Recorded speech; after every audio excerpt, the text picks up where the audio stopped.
This channel does not promote or encourage any illegal activities. All contents provided by this channel is meant for educational purpose only.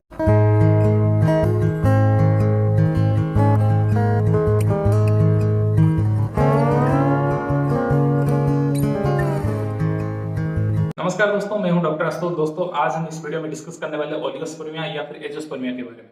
दोस्तों, ये ऐसा एक medical condition है जो कि पुरुषों में देखा जाता है और जो मेल इनफर्टिलिटी का जो केस होता है खास करके इसकी वजह से देखा जाता है दोस्तों। तो फिर चलिए इस वीडियो में डिस्कस करते हैं हम इस प्रॉब्लम के बारे में और इसका प्रोबेबल होम्योपैथी का ट्रीटमेंट के बारे में। तो वीडियो लास्ट तक देखिए और जानिए ये क्या होता है दोस्तों, जितनी भी समस्याएं पुरुषों में देखा जाता है उनमें से एक प्रमुख समस्या है मेल इनफर्टिलिटी। ये मेल इनफर्टिलिटी का बहुत सारा कारण है दोस्तों। उन कारण में एक कारण है ओलिगोस्पर्मिया या फिर एंजियोस्पर्मिया।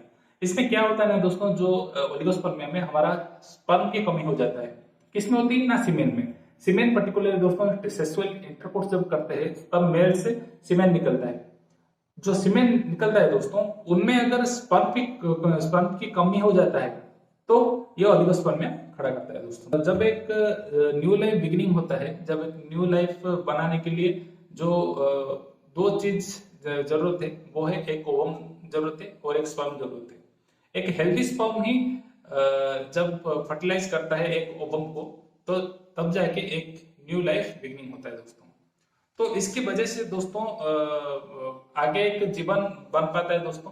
अगर स्पर्म की क्वालिटी कम हो जाता है या फिर उसका जो क्वांटिटी अगर कम हो जाता है सीमेन में तो ये आगे जाके मेल में इनफर्टिलिटी का केस खड़ा करता है दोस्तों, ये जो स्पर्म वर्ड है ये पर्टिकुलरली ग्रीक वर्ड से आया है दोस्तों, जिसका जो इंग्लिश में मीनिंग है सीड। सीड मतलब बीज। तो ये जो स्पर्म होता है हमारा जो मेल में सबसे जो छोटा सेल होता है ये स्पर्म सेल होता है दोस्तों। जब इजाकुलेशन होता है तब सीमेन निकलता है दोस्तों। 1 ml सीमेन में दोस्तों हम पाते हैं 15 से लेके 200 मिलियन तक स्पर्म पाते हैं दोस्तों। ये जो 15 से लेके 200 मिलियन स्पर्म पाते हैं ये नॉर्मल रहता है दोस्तों। अगर 15 जो मिलियन होता है उससे अगर कम हो जाता है ये जो पुरुष होते हैं उनमें मेल इनफर्टिलिटी का कारण बनता है ओलिगोस्पर्मिया की वजह से दोस्तों। ये जो स्पर्म होता है ये कुछ इस तरह का देखा जाता है दोस्तों। इसका पर्टिकुलर 3 भाग है दोस्तों। पहला जो पार्ट है उसको हेड पार्ट बोलते हैं, बीच वाले को मिडिल पार्ट और आखिरी जो है उसको टेल पार्ट बोलते हैं दोस्तों। ये जो हेड पार्ट में जो एक्रोजोम होता है दोस्तों ये फर्टिलाइजेशन के लिए बहुत इसका काम है दोस्तों। और ये जो स्पर्म होता है इसका जो मूवमेंट होता है ये स्पाइरल मूवमेंट होता है। ये जो टेल होता है इसकी वजह से ये स्पाइरल मूवमेंट करके आगे बढ़ पाता है दोस्तों। ये जो प्रॉब्लम होता है ओलिगोस्पर्मिया इसका बहुत सारा कॉजेस है दोस्तों।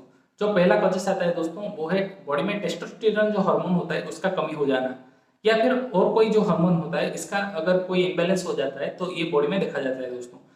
दूसरा जो होता है दोस्तों बहुत सारा जो ड्रग्स हो गया, सिगरेट स्मोकिंग हो गया, या फिर जो वाइन लेते हैं, ज्यादा स्मोकिंग करते हैं, इसकी वजह से हमारा जो ओलिगोस्पर्मिया देखा जाता है दोस्तों।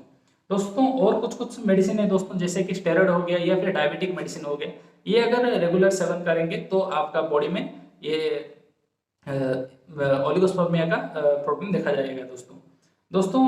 और कुछ ऐसा डिजीज कंडीशन है जैसे कि वेरिकोसिल हो गया, हाइड्रोसिल हो गया, या फिर मम्स हो गया। ये कुछ था दोस्तों डिजीज कंडीशन जिसकी वजह से बॉडी में ओलिगोस्पर्मिया देखा जाता है या फिर स्पर्म की कमी हो जाता है दोस्तों।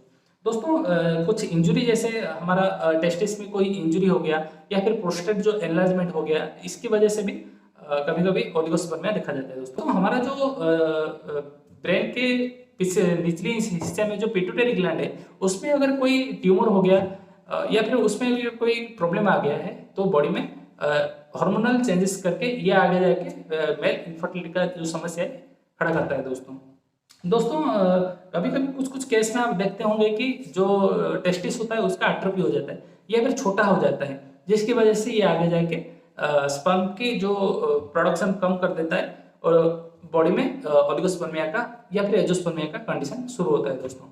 तो ये कुछ था दोस्तों कॉजेस जो कि बॉडी में अगर होता है तो इसकी वजह से मेल इनफर्टिलिटी का प्रॉब्लम शुरू होता है दोस्तों। जैसे कि आपको मैं बताया जो ये ओलिगोस्पर्मिया एंजियोस्पर्मिया है इसका जो मेन कॉम्प्लिकेशन है वो है मेल इनफर्टिलिटी। मेल इनफर्टिलिटी की वजह से आजकल बहुत फैमिली में डिस्टर्बेंस देखा जाता है दोस्तों। तो ये एक ऐसा समस्या है जो कि परिवार को बर्बाद भी कर देता है दोस्तों।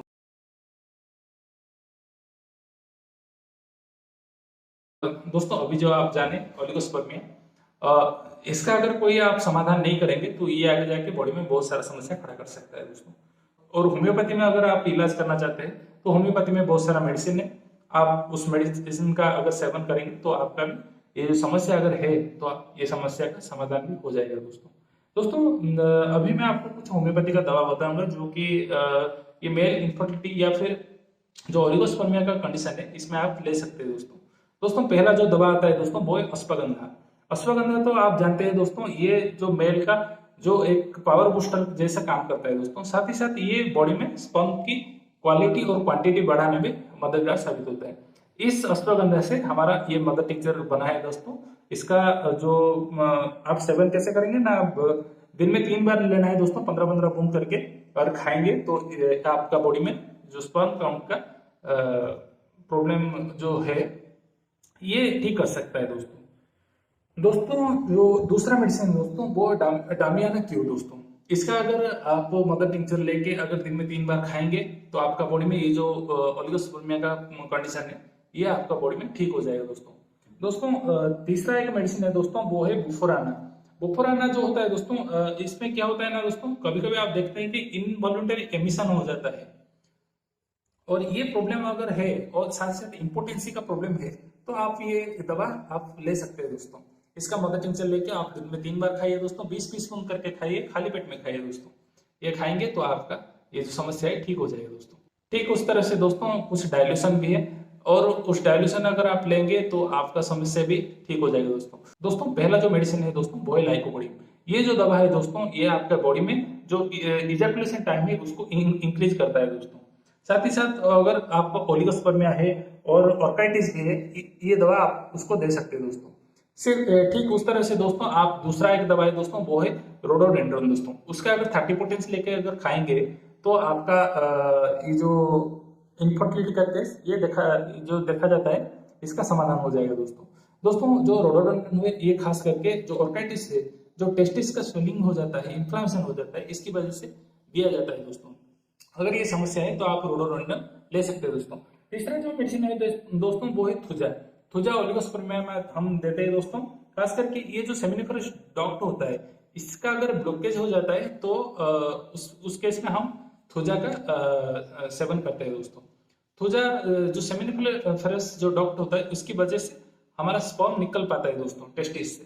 तो अगर ये समस्या आपका है तो आप थुजा ले सकते हैं दोस्तों। ये कुछ था मेडिसिन दोस्तों होम्योपैथी का, जो कि आप इस प्रॉब्लम में है आपको तो आप ले सकते हैं दोस्तों। अगर होम्योपैथी का ट्रीटमेंट करना चाहते हैं तो आप नजदीक होम्योपैथी डॉक्टर से परामर्श लेके ही होम्योपैथी का ट्रीटमेंट शुरू करिए दोस्तों।